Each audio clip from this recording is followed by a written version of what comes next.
نحمدہ و نصلی و نسلم علی رسول الکریم۔ ناظرین، آپ دیکھ رہے ہیں میرے YouTube channel AKQ Islamic academy. میں ہوں عبد الخالق قریشی۔ ناظرین، آج کی ویڈیو میرے ان بھائیوں کے لیے ہے جو صلاۃ التسبیح پڑھنے کا مکمل طریقہ جاننا چاہتے ہیں، تو ان سے گزارش ہے اس ویڈیو کو ضرور دیکھیے گا۔ تو طریقہ جاننے سے پہلے یہ ذہن نشین کرنا بہت ضروری ہے کہ کیا صلاۃ التسبیح کے لیے شب معراج، شب برات، شب قدر یہ راتیں ہونا ضروری ہے یا نہیں؟ تو یاد رہے، یہ وہ نماز ہے جس نماز کے لیے کوئی دن یا کوئی وقت خاص نہیں ہے۔ کسی بھی دن آپ اس کو کسی بھی وقت میں پڑھ سکتے ہیں۔ ہاں، ان اوقات کا آپ نے خیال رکھنا ہے کہ جن اوقات میں نماز وغیرہ پڑھنے سے منع کیا گیا ہے۔ اس کے علاوہ آپ کسی بھی دن کسی بھی وقت میں اس کو پڑھ سکتے ہیں۔ یعنی اس کی اتنی فضیلت ہے کہ آپ اس کو ہر روز پڑھیں۔ ہر روز نہیں پڑھ سکتے تو حکم ہے کہ ہفتے میں ایک بار پڑھیں۔ ہفتے میں ایک بار نہیں پڑھ سکتے تو آپ اس کو مہینے میں ایک بار پڑھیں۔ مہینے میں نہیں پڑھ سکتے تو سال میں کم از کم ایک بار ضرور پڑھیں۔ اور اگر سال میں بھی نہیں پڑھ سکتے تو زندگی میں کم از کم ایک بار ضرور پڑھنی چاہیے، کیونکہ اس کی فضیلت بڑی ہے۔ ایک حدیث شریف کا مفہوم میں آپ کے سامنے رکھ کر پھر اس کا طریقہ بیان کرتا ہوں۔ نبی کریم صاحب الاولیاء صلی اللہ علیہ وآلہ وسلم نے حضرت عباس بن عبد المطلب رضی اللہ عنہما سے فرمایا کہ اے عباس، کیا میں آپ کو ایک عمل نہ عطا کروں؟ کیا میں آپ کو ایک عطیہ نہ عطا کروں کہ جس کے پڑھنے سے، جس عمل کو کرنے سے آپ کے اگلے پچھلے، چھوٹے بڑے، نئے پرانے، پوشیدہ اور ظاہر تمام گناہوں کو رب تعالی معاف فرما دے گا؟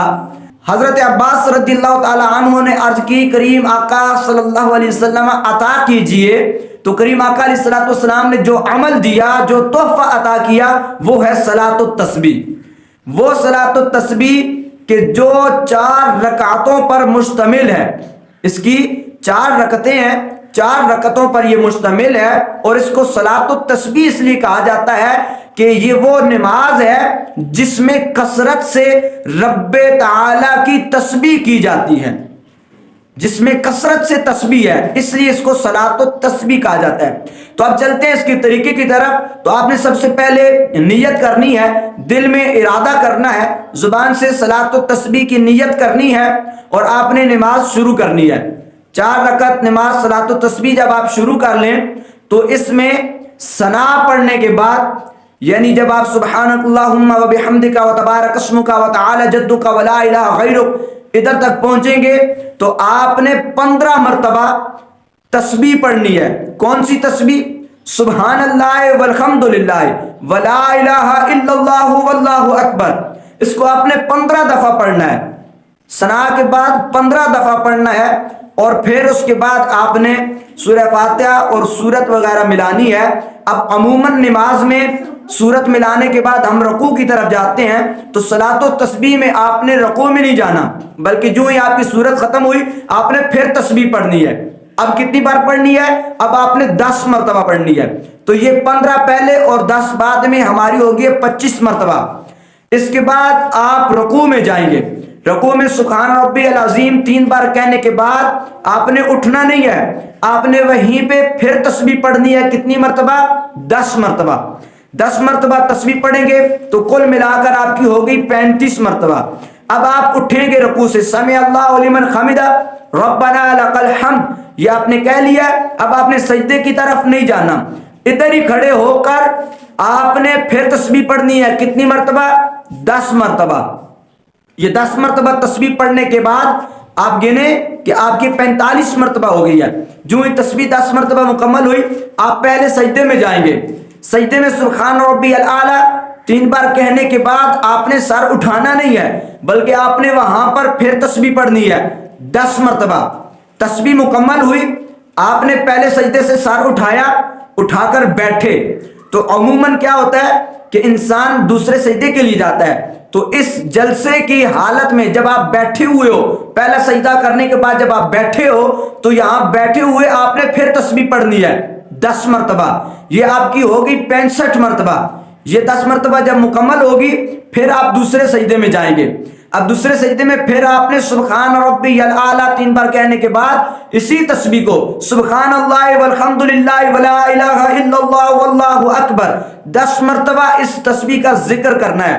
یہ جب آپ کی 10 مرتبہ دوسرے سجدے میں مکمل ہوگی تو یہ کل ایک رکعت میں 75 مرتبہ ہوئی ہے۔ 15 مرتبہ ثنا کے بعد، پھر 10 مرتبہ سورت پڑھنے کے بعد، پھر 10 مرتبہ رکوع میں، پھر 10 مرتبہ رکوع سے اٹھتے ہوئے، پھر 10 مرتبہ پہلے سجدے میں، پھر 10 مرتبہ پہلے سجدہ کر کے بیٹھتے ہوئے، پھر 10 مرتبہ دوسرے سجدے میں۔ تو یہ ایک رکعت میں آپ کی تسبیح کی تعداد 75 ہو گئی ہے۔ تو اسی ترتیب کے ساتھ آپ نے دوسری رکعت مکمل کرنی ہے، تو یہ کل آپ کی 150 مرتبہ تسبیح ہو جائے گی۔ اسی ترتیب کے ساتھ تیسری رکعت مکمل کرنی ہے، اسی ترتیب کے ساتھ چوتھی رکعت مکمل کرنی ہے۔ تو جب آپ کی 4 رکعتیں مکمل ہوں گی تو یہ تسبیح آپ کی 300 مرتبہ ہو جائے گی۔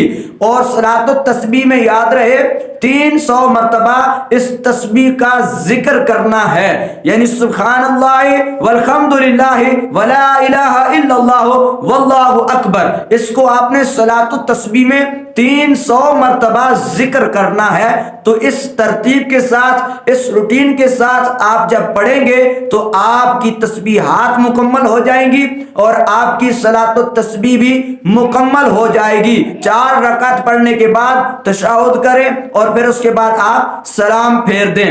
تو یہ طریقہ جو ہے آپ کے سامنے میں نے بیان کیا ہے انتہائی آسان الفاظ میں، امید ہے آپ کو سمجھ آئی ہوگی۔ تو اس پر عمل ضرور کیجئے گا اور کوشش کریے گا کہ شب برات کی جو رات آ رہی ہے ہمارے پاس، یا اس طرح کی جو خاص خاص راتیں اللہ کے فضل سے اللہ ہمیں عطا فرماتا ہے، ایسی راتوں کو ضائع نہ کیجئے گا کہ ان راتوں میں خوب عبادت کریں اور ان راتوں کو عبادتوں میں گزاریں۔